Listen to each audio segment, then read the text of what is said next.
Hey guys, today I'm going to be showing you how I bound this book, so if that interests you, stay tuned.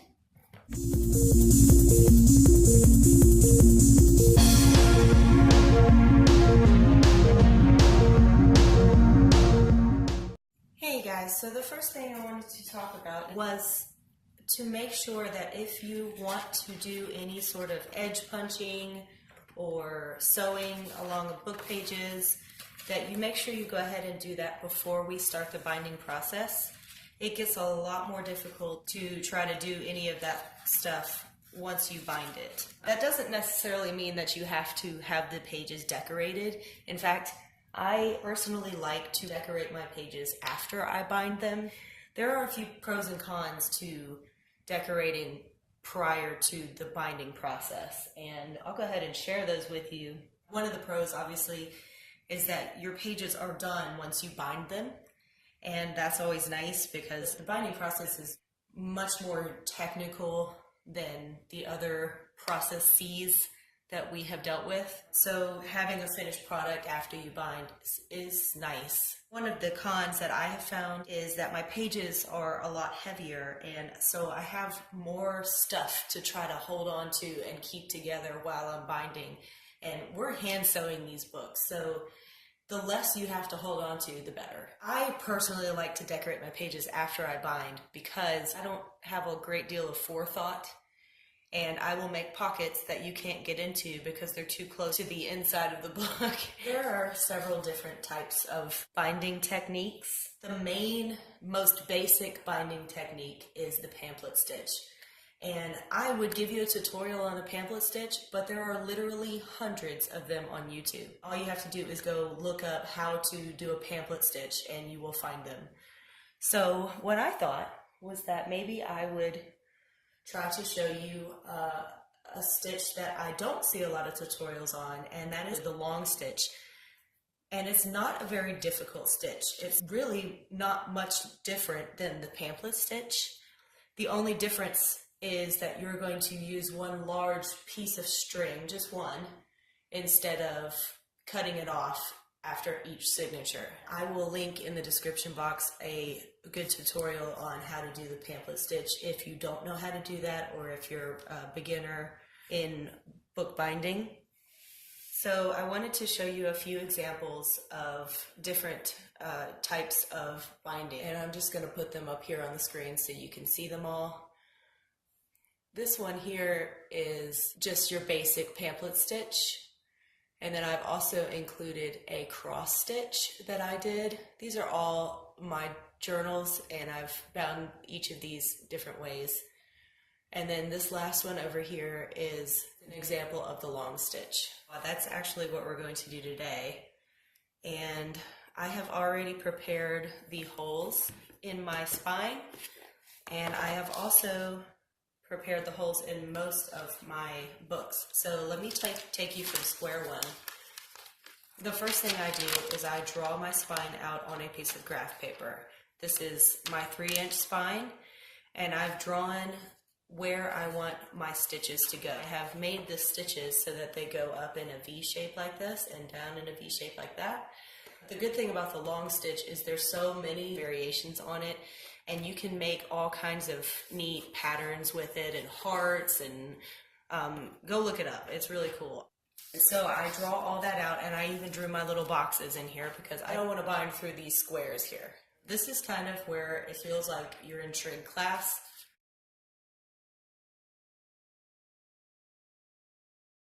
Because there's so many lines and things you have to try to keep up with when you're doing this.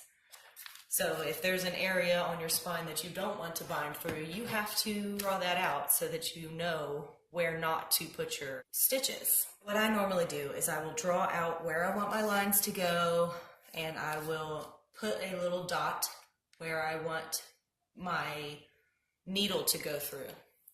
Each of these lines represents a signature that I am going to sew in. So each signature will be sewn in separately. So I have 9 lines here, and we're going to go ahead and I'll show you how to poke the holes through the center of your signature.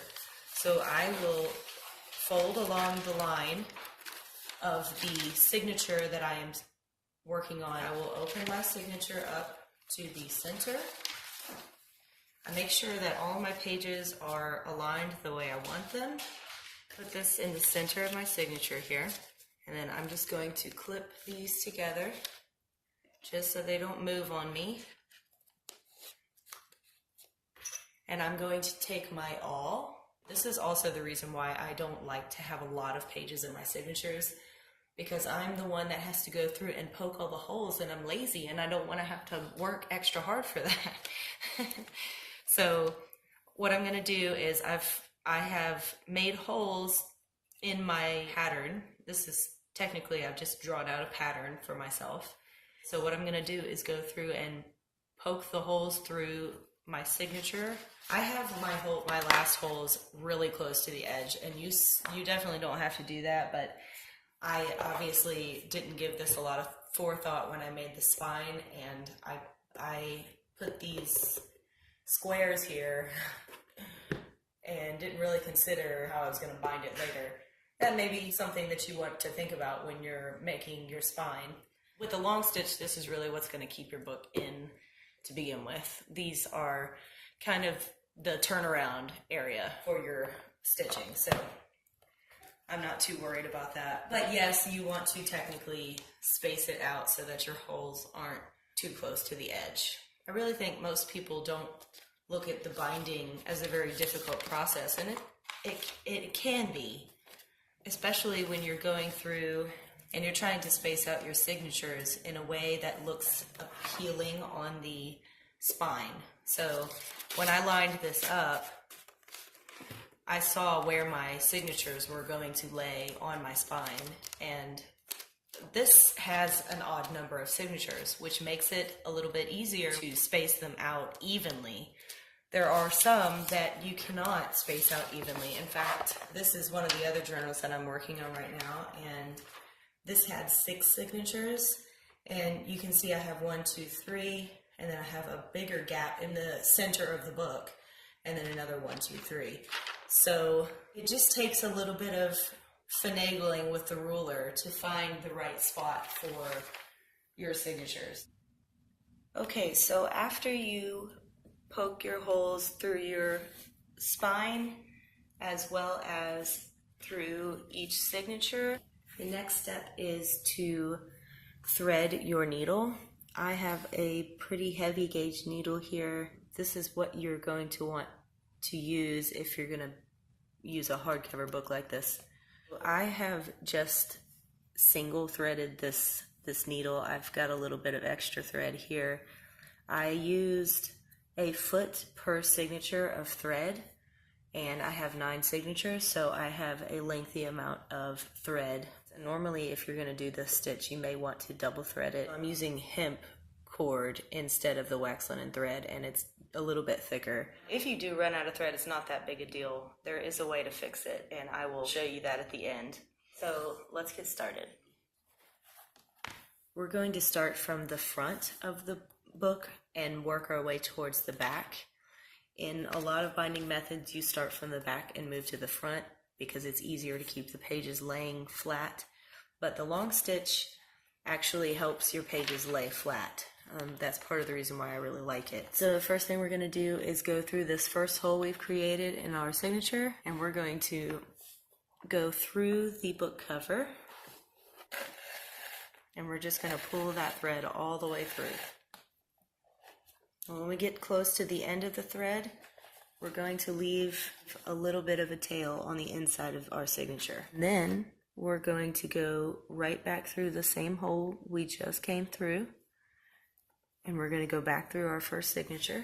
As you're putting the needle through, you want to make sure you're not going through your previous thread. It will shred the thread and make it a little bit weaker. At this point, we're going to pull our thread all the way up until we have a very small little loop there. And we're going to leave that little loop just big enough to let our needle fit through it. From the inside of the signature, we're going to go ahead and go on to the next hole and feed that through the book cover. We want to carefully pull that as tight as we can without losing our loop. And then we're going to move on to the next hole in our spine and feed that through our first signature. Okay, and that creates our first stitch on our spine. And we're going to go through the last hole in the center of our signature, feed that through the book cover, and pulling taut again, but not losing our little loop at the beginning. Go ahead and feed your needle through the next hole at the bottom. And then we're going to feed this through the bottom hole of our second signature. Okay, and then we're going to go ahead and go through the next hole just like we did before. And then once we've threaded that all the way through the second signature, now we can start adding our beads. So what I will have to do, because my beads won't fit over my needle, is I will have to take my needle off and go ahead and bead on a few things. Okay, so now I have beaded on just a few little beads, and I have rethreaded my needle. So now we can continue with the same process. We're going to go through the next available hole in our spine.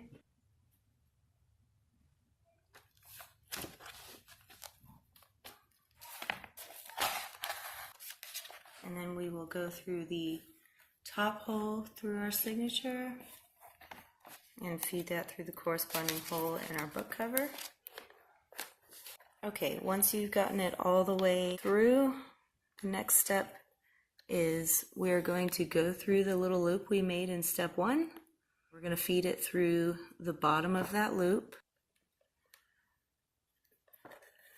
And then once we've fed it all the way through that loop, we can move on to the next hole in our spine. And this is going to feed through the third signature. And we're going to repeat this step with each signature.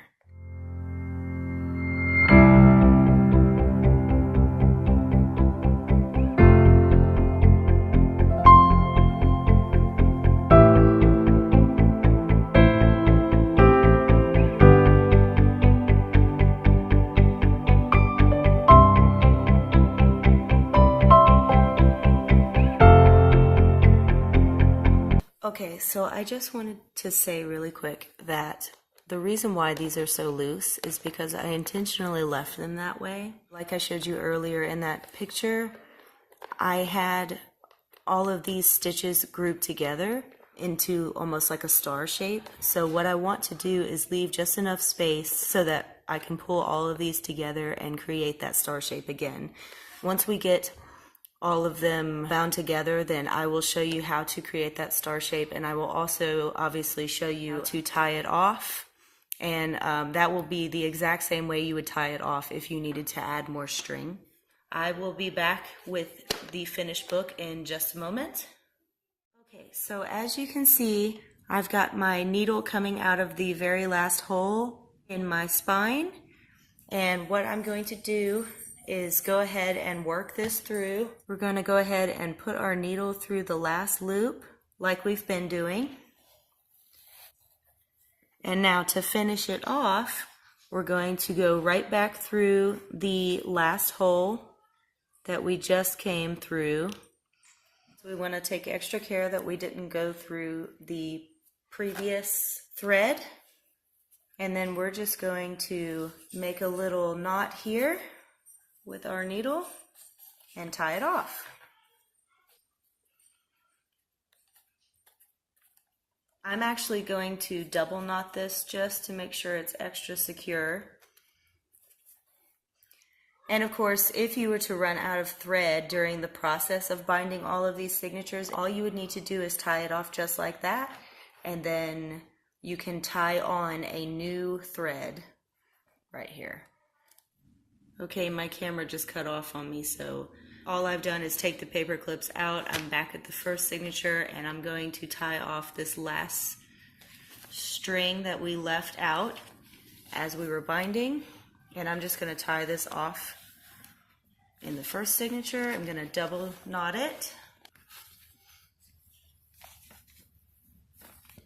And then we'll cut off the excess.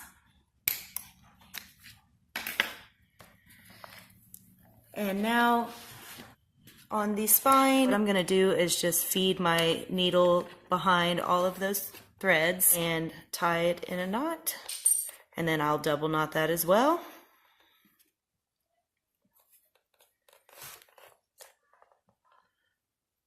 And then I can cut off my thread as long as I want it, and it's all set. So I hope you enjoyed this video. If you have any questions, leave them in the comments section below, and I will see you next time. Thanks for watching. Bye.